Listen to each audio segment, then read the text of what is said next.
చాలా మందికి heart అటాక్‌కి, heart ఫెయిల్యూర్‌కి difference తెలీదు. ఎలాంటి సింప్టమ్ వస్తే ఏ డిసీజ్ అనేది నేను ఈ వీడియోలో మీకు క్లియర్‌గా ఎక్స్‌ప్లెయిన్ చేస్తాను. అసలు హార్ట్ అటాక్ అంటే ఏంటంటే హార్ట్ మజిల్ ఏదైతే ఉంటదో దానికి కరోనరీ ఆర్టరీ అనే ఒక ఆర్టరీ బ్లడ్ సప్లై చేస్తూ ఉంటది. ఒకవేళ ఆ ఆర్టరీ గనుక బ్లాక్ అయితే ఆ మజిల్‌కి ఆక్సిజన్ అనేది సరిగ్గా అందదు. అప్పుడు ఆ మజిల్‌లో ఉన్న సెల్స్ చనిపోవడం వల్ల హార్ట్ అటాక్ అనేది వస్తుంది. కానీ హార్ట్ ఫెయిల్యూర్ అలా కాదు. హార్ట్ ఫెయిల్యూర్‌లో ఏమవుతుందంటే హార్ట్ మజిల్ ఏదైతే ఉందో అది వీక్ అయిపోతుంది, లేదంటే స్టిఫ్ అయిపోతుంది, సరిగ్గా పంప్ చేయదు. దానివల్ల బ్లడ్ అనేది బాడీ పార్ట్స్కి అందకుండా అది మళ్ళీ లంగ్స్లో కానీ లెగ్స్లో కానీ ఇలా అక్యుములేట్ అయిపోయి లెగ్ స్వెల్లింగ్ ఇలాంటి కండిషన్స్ వస్తాయి. సో సిమ్టమ్స్ చూస్తే హార్ట్ అటాక్ పేషెంట్కి సివియర్ చెస్ట్ పెయిన్ ఉంటుంది. అలాగే ఆ పెయిన్ అనేది లెఫ్ట్ ఆర్మ్కి రేడియేట్ అవుతూ ఉంటుంది.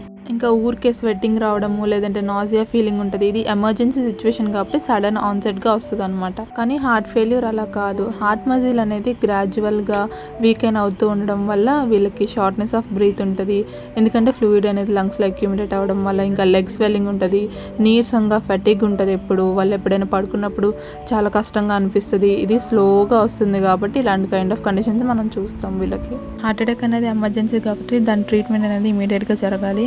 ఆ బ్లాక్ అయిన ఆర్టరీని క్లియర్ చేయాలి. యాంజియోప్లాస్టీ చేస్తారు, లేదంటే ఆస్పిరిన్ లాంటి డ్రగ్స్ని యూజ్ చేస్తారు. హార్ట్ ఫెయిల్యూర్ గ్రాడ్యువల్గా ఆన్గోయింగ్ జరుగుతూ ఉంటుంది కాబట్టి మెడికేషన్స్ వాడుతూ లైఫ్ స్టైల్ చేంజెస్ చేస్తూ ఇన్ కేస్ కావాలంటే కొన్ని హార్ట్ డివైజెస్ని వాడతారనమాట. ఇన్ కేస్ ఇలాంటి సిమ్టమ్స్ మీ ఫ్యామిలీలో ఎవరికి ఉన్నా కూడా కార్డియాలజిస్ట్ని వెంటనే కన్సల్ట్ అవ్వండి. వీడియో యూస్ఫుల్ అయితే సేవ్ చేసుకోండి. అంతే గైస్, బాయ్.